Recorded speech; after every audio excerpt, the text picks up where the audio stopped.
Everyone welcome back. आज का हमारा टॉपिक है फंक्शन या मेथड।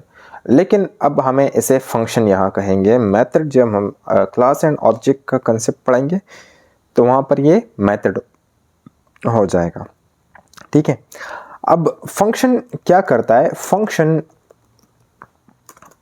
क्या होता है? अ ब्लॉक ऑफ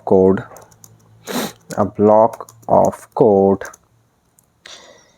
ठीक है, that execute a specific task। ठीक हो गया। ये एक ब्लॉक ऑफ कोड होता है, चंक ऑफ कोड होता है या ब्लॉक ऑफ कोड कहते हैं, चंक भी कहा जाता है इसको। अब ये एक बिग प्रोग्राम को, एक बिग स्टेटमेंट को क्या करता है? छोटे छोटे हिस्सों में डिवाइड कर देता है। ये इसकी फंक्शन की एक बेसिक डिफिनीशन है। फंक्शन क्या होता है? अब नॉर्मल इंग्लिश में कहे तो एक काम होता है, work, to do work, a function. ठीक है, हम कहते हैं कि ये फंक्शनल बॉडी है, ये चीज़ें हैं।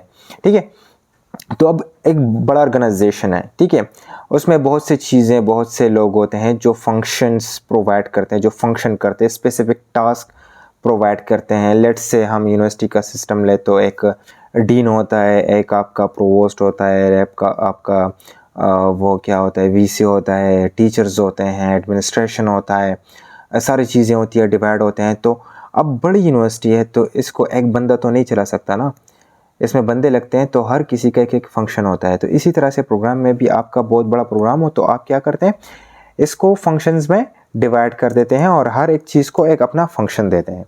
ठीक है, अब तो ये हो गया फंक्शन का डिफिनीशन। अब एक दूसरी चीज़ हम यहाँ पर करते हैं, मैंने यहाँ पर एक पी टैग लिया है और इसको आईडी दी है ग्रीटिंग लेट से। ठीक है, अब लेट से मैं क्या करता हूँ, यहाँ पर आके अगर मैं इसको रिफ्रेश करूँ तो मैंने यहाँ पर कुछ नहीं लिखा, तो मैं कुछ लिखता हूँ, लेट से ग्रीटिंग्स, और यहाँ पर मैं इसको रिफ्रेश कर लूँ तो ग्रीटिंग्स आ गया। ठीक है, अब मैं जो परफॉर्म करता हूँ, पहले हम console.log में यहाँ पर इंस्पेक्ट में और इंस्पेक्ट में कंसोल में चेक कर देते हैं हम अपनी चीज़ों को, जावास्क्रिप्ट के प्रोग्राम को। ठीक है, लेकिन अब हम क्या करेंगे, हम अपनी GUI मोड में यहाँ पर UI पे शो करेंगे। ठीक हो गया, तो यहाँ पर आपने एक पी टैग लेना है, यहाँ पर आपने कुछ लिखना है या नहीं लिखना, डजेंट मैटर, आप लिखें ना लिखें तो ना लिखें। ठीक है, और यहाँ पर एक आईडी देनी होती है आपको, और इस आईडी को एक नेम देना होता है। ग्रीटिंग मैंने दिया, ऐसे ही दिया। ठीक है, अब यहाँ पर लेट्स से मैं एक क्या लेता हूँ, डॉक्यूमेंट, ठीक है, dot gate element by ID. ठीक है, मैं समझाता हूँ इसका, ये ग्रीटिंग, ठीक है, और dot inner HTML equals to, यहाँ पर मैं लिखता हूँ ग्रीटिंग्स फ्रॉम जावास्क्रिप्ट। अब क्या हो गया, यहाँ पर ये हो गया। डॉक्यूमेंट क्या होता है, जैसे मैंने डॉम में समझाया, डॉक्यूमेंट ऑब्जेक्ट मॉडल। डॉक्यूमेंट क्या है, ये आपका HTML का डॉक्यूमेंट है। ठीक है, dot gate element by ID. अब डॉक्यूमेंट में जो चीज़ें हैं जिसकी आईडी ग्रीटिंग है वो लें। ठीक है, गेट एलिमेंट बाय आईडी, जैसे कि आप जानते हैं इस टैग को एलिमेंट कहते हैं। अब एलिमेंट को लें, ठीक है, इस डॉक्यूमेंट से, HTML के डॉक्यूमेंट से, क्योंकि यहाँ पर लिंक है ऑलरेडी, ठीक है, स्क्रिप्ट के ज़रिए से। तो ये कौन से डॉक्यूमेंट से लेगा, यही डॉक्यूमेंट से एक एलिमेंट लेगा और जिसकी आईडी क्या हो, ग्रीटिंग हो, मैंने कहा। ठीक है, और डॉट इनर HTML, इसमें क्या करे, HTML जो आपका हाइपर टेक्स्ट मार्कअप लैंग्वेज है, जो आपका आपके मार्कअप से, इसमें क्या लिख के, इसके अंदर क्या लिख के, यहाँ पर मैं एक मैसेज देता हूँ, ग्रीटिंग्स फ्रॉम जावास्क्रिप्ट। अब मैं यहाँ पर आके मैंने सेव किया, यहाँ पर रिफ्रेश कर देता हूँ तो ये देखिए ग्रीटिंग्स फ्रॉम जावास्क्रिप्ट, ये आ गया। ठीक है, तो एक वन ऑफ द वेज, एक तरीक़ा है, आप HTML के एलिमेंट को एक्सेस कर सकते हैं। ठीक हो गया। अब मैं आता हूँ यहाँ पर फंक्शन पे आते हैं। तो फंक्शन में क्या होता है, एक फंक्शन का नाम होता है, फंक्शन होता है फंक्शन, ये कीवर्ड है, आपने ये देना होता है, नाम होता है। लेट्स से मैं शो का एक फंक्शन बनाऊँ, शो। ठीक है, और यहाँ पर मैं लिखूँ, अब अगर ये चीज़ मैं यहाँ पर कॉपी करूँ, या फिर ऐसा करता हूँ मैं, यहाँ पर आपने क्या लिखना हो, रिटर्न भी लिखना होता है। रिटर्न क्या करता है, रिटर्न यहाँ पर एग्जीक्यूशन स्टॉप कर देता है। जिस फंक्शन में आपका रिटर्न यूज़ हो, जो लास्ट में यूज़ होता है या टॉप पे यूज़ होता है, तो वो क्या चेक करता है, वही चीज़ चेक करता है कि आप क्या करें, यहाँ पर इस बॉडी को रिटर्न करें। ठीक है, यहाँ पर मैं लिखता हूँ ग्रीटिंग्स फ्रॉम जावास्क्रिप्ट 2, लेट से मैं 2 लिखता हूँ। ठीक हो गया। तब ये क्या करेगा, मुझे ये रिटर्न करेगा। अब अगर मैं इसको यहाँ से कट कर लूँ और यहाँ पर आके मैं पेस्ट कर लूँ और यहाँ से इसको ख़त्म कर लूँ और इस फंक्शन को एक्सेस करूँ, तो यहाँ पर फंक्शन को कैसे एक्सेस करेंगे, आप शो नेम और फिर इस तरह से फंक्शन लिखेंगे। ठीक हो गया। तो कैसे होगा ये, यहाँ पर आके मैं रिफ़्रेश कर लेता हूँ, तो ये देखिए ग्रीटिंग फ्रॉम जावास्क्रिप्ट 2।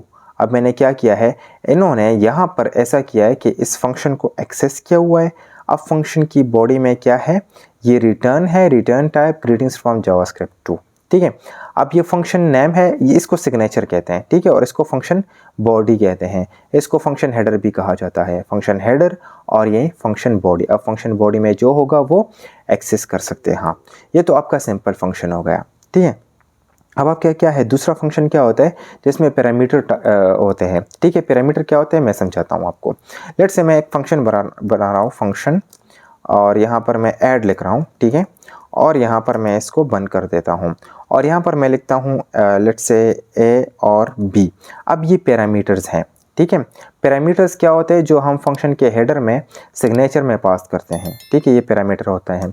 और इस पर मैं एडिशन का एक ऑपरेशन परफॉर्म करना चाहता हूँ, तो मैं क्या करता हूँ, आप रिटर्न करें मुझे क्या, रिटर्न ए प्लस बी। अब अगर मैं यहाँ पर ऐड को कॉल करूँ तो ये मुझे मैट भी नहीं, ज़रूर ये एरर देगा। एरर क्यों देगा, लेट से मैं चेक कर देता हूँ, आया आपको एरर भी दिखाता हूँ। ठीक है, कुछ शो नहीं होगा, एन नॉट अ नंबर। ठीक है, अच्छा एरर नहीं दिया, लेकिन क्या हो गया, यहाँ पर कुछ शो नहीं हुआ। क्यों, क्योंकि यहाँ पर आपने पैरेंथेसिस दिए हैं। ठीक है, और आपने इस बॉडी को, इस फंक्शन के सिग्नेचर को खाली छोड़ दिया है। ठीक है, तो आपने क्या करना होता है, इस पैरामीटर के अगेंस्ट आपने यहाँ पर वैल्यू देनी होती है। ठीक है, अब लेट से मैं ए की जगह 5 लिखता हूँ और बी की जगह लेट से 2 लिखता हूँ, तो ये क्या करेगा, जाएगा ऐड में। ठीक है, ऐड में क्या है, ये 2, 5 और 2 भी अपने साथ यहाँ पर ले जाएगा, किसकी जगह, ए और बी के साथ।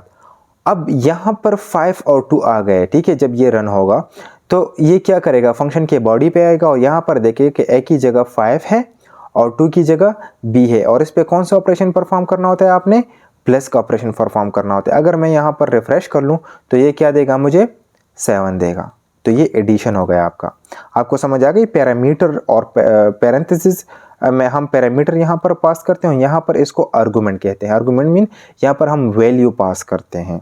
ठीक है, लेट से आपने 3 वैल्यू पास की, ए बी सी। ठीक है, और आप यहाँ पर लिखें प्लस सी, तो आप यहाँ पर एक और वैल्यू बढ़ाए। ठीक है, तो इससे क्या आएगा, 5 + 2 7 + 4 11। ठीक है, तो 11 आ गया। इस तरह से आप लेट से सब करें। ठीक है, सब्ट्रैक्ट, तो यहाँ पर मैं माइनस कर देता हूँ और यहाँ पर भी मैं माइनस कर देता हूँ, तो क्या होगा, 5 - 2 - 4। ठीक है, तो मैं चेक करता हूँ ग्रीटिंग्स की, अच्छा ये सब है, इसको मैं कॉपी कर लूँ और इसको मैं यहाँ पर पेस्ट कर लूँ, सब पे आ जाऊँ और सब पे क्या है, -1 आ गया। तो 5 - 2 क्या हो गया, 3 हो गया, 3 - 4 -1। ठीक है, अब इसको मैं क्या करता हूँ, एक को मैं रिमूव करता हूँ और यहाँ पर मैं क्या करता हूँ, लेट्स से अगर मैं इसको यहाँ पर मैं कैलकुलेशन देता हूँ। ठीक है, कैलकुलेशन के जेन्युइन हो। अब मुझे वो सब और सब्ट्रैक्ट और ये डिवीजन ये बार बार ना करना पड़े। ठीक है, और यहाँ पर मैं 2 वैल्यूज़ देता हूँ और यहाँ पर मैं क्या करता हूँ, यहाँ पर आप अरिथमेटिक ऑपरेशन में परफॉर्म कर रहा हूँ। ठीक है, ए × बी। ठीक है, तो 5 × 2 = 10। ठीक हो गया। अब मैं क्या करता हूँ, ए / बी, तो मैं क्या करता हूँ, 5 / 2 2.5।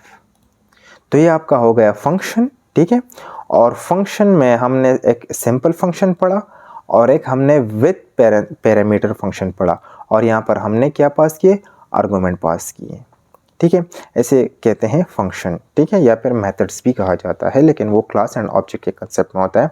क्लास ऑब्जेक्ट हम आगे पढ़ेंगे इंशाल्लाह अगली वीडियोस में, आने वाली वीडियोस में हम ये वो डिटेल में पढ़ेंगे। लेकिन आई होप आपको फंक्शन समझ आ गया होगा। ये ईजीएस्ट वे है कि आपको मैंने फंक्शन समझाए। ठीक है, और आप इस पर प्रैक्टिस करें। आपका जो भी क्वेश्चन है वो मुझसे पूछ सकते हैं कमेंट सेक्शन में। And thank you for watching. Till then, keep learning and stay tuned.